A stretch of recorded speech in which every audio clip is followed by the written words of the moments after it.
Camp is camp. It's tough, but it's for me to want to push myself. This is what I do, this is what I live for. I'm ready for battle. I feel like I'm getting stronger, and I feel by the time the fight comes, I'll be at peak performance. One more. One more. Beautiful, good. That's what we've got to bring him on to. Nobody can take them. It's unbelievable how far and how wide sports can take you and the things that you get access to. Anthony Joshua has officially kicked off his first day of training camp for his upcoming fight. Joshua has jumped straight into preparation, entering camp with sharp focus and the confidence of a former heavyweight champion. The second leg of the training camp.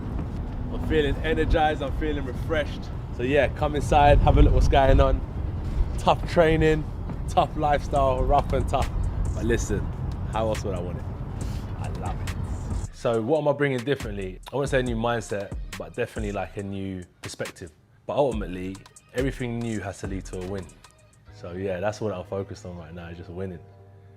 With training camp, it's grueling, like there's no doubt about that, but you just need to have a clear mind and be optimistic and run towards challenges every day. And that's how I'm able to get through, is just the perspective I have on what suffering looks like. There's a certain standard that one has to have if they want to achieve certain things. I am working past efforts, measures that I set out for myself. Yes, it's tough. Yes, I'm tired. Reporter Mike Coppinger announced that Anthony Joshua vs. Jake Paul is finalized for December 2025 in Miami and will stream on Netflix as a full professional heavyweight bout. You mentioned earlier that Anthony Joshua still didn't have an opponent for his next fight, but he was thinking of still fighting before the end of the year. And we've got some breaking news for you now, because we're hearing that AJ is in talks with Jake Paul over a deal for a heavyweight fight in Miami next month. Of course, the YouTuber Paul has already fought the former heavyweight champion of the world, Mike Tyson, and beaten him. And he's now in talks with Anthony Joshua with a view to the two of them fighting in Miami next month. Eddie Hearn responded to that announcement, confirming the fight as well but clarifying key details. He emphasized that the bout will follow full Queensberry rules, not an exhibition. That means no special conditions, no oversized gloves. Ring Magazine, Anthony Joshua, your man, and Jake Paul are finalizing a deal for a December heavyweight fight in Florida. True or false? I mean, the gun was jumped a little bit and fired early. There have been conversations.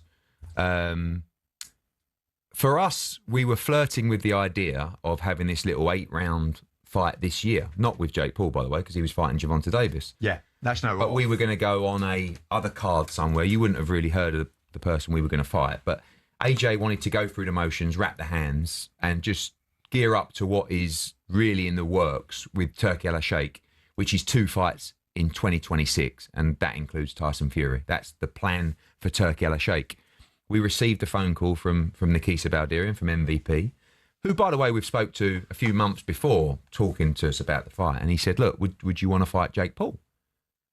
And I said, listen, I don't want to just be a publicity muppet for you, you know, telling everybody that you offered the fight to Anthony Joshua. If you're serious, we can discuss the numbers. And if there's a chance for us to run out in December and, you know, take care of this bloke and get him out of the boxing world and make several tens of millions in the process, of course, we will consider it. And that's basically where we are at now. And do the numbers stack up? Of course, I mean, like, you know, it's difficult to have this conversation. I think sometimes you just need to be... Speaking to Sky Sports, Hearn said they're not interested in exhibitions of any kind.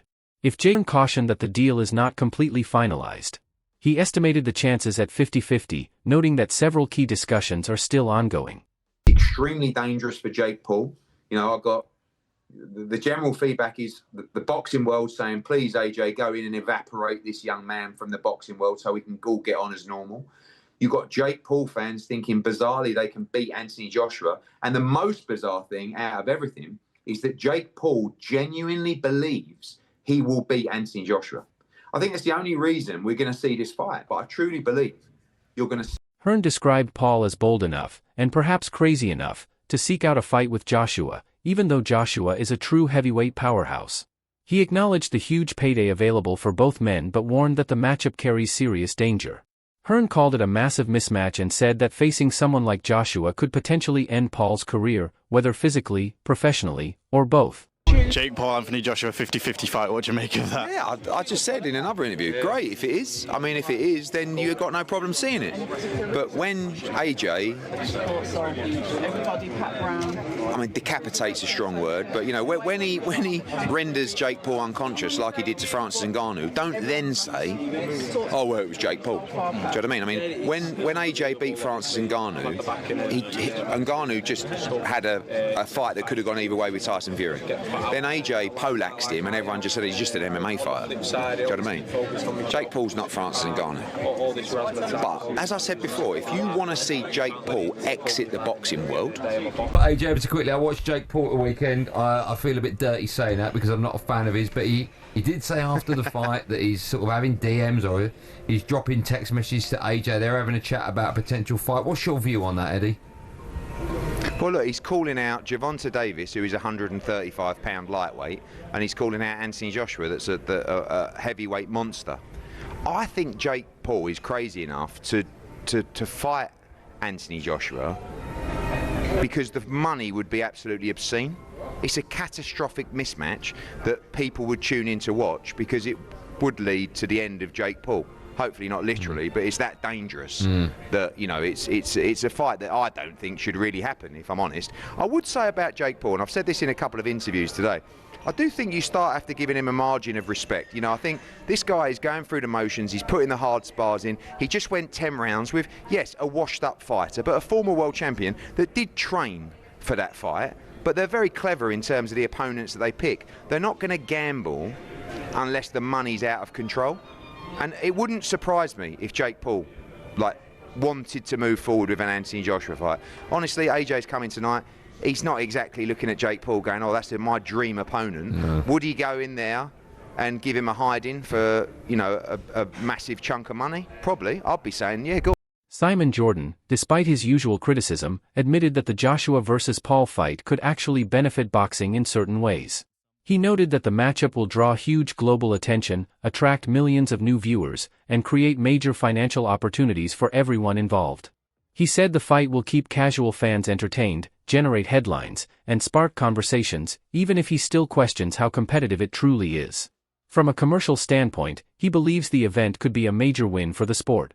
This is the entertainment business, and Anthony Joshua is an entertainer, and you can't undo the fact that he won the world heavyweight championship twice, and he fought in some great fights. So why does he need this? Because he's in the business of entertainment, and if an opportunity is presented to him and someone wants to say that we can monetize this to the huge levels that are potentially available, why wouldn't you? It's a walk in the park. You see, you're not having Saturday night. Because I know many people wouldn't have this. Well, I'm not having, because this isn't a proper fight where a Saturday night is. But I don't think this is a proper. I don't think that I would ever consider having a debate about whether Anthony Joshua versus Jake Paul is a proper fight between two bona fide champions. I think Jake Paul is someone that's creating a lot of opportunity for himself and using sport as the anchor for it. And would I watch it? No. And do I value it? No. But when I'm asked to be confronted with a fight between two legends' sons and then get involved in all of the nonsense that goes around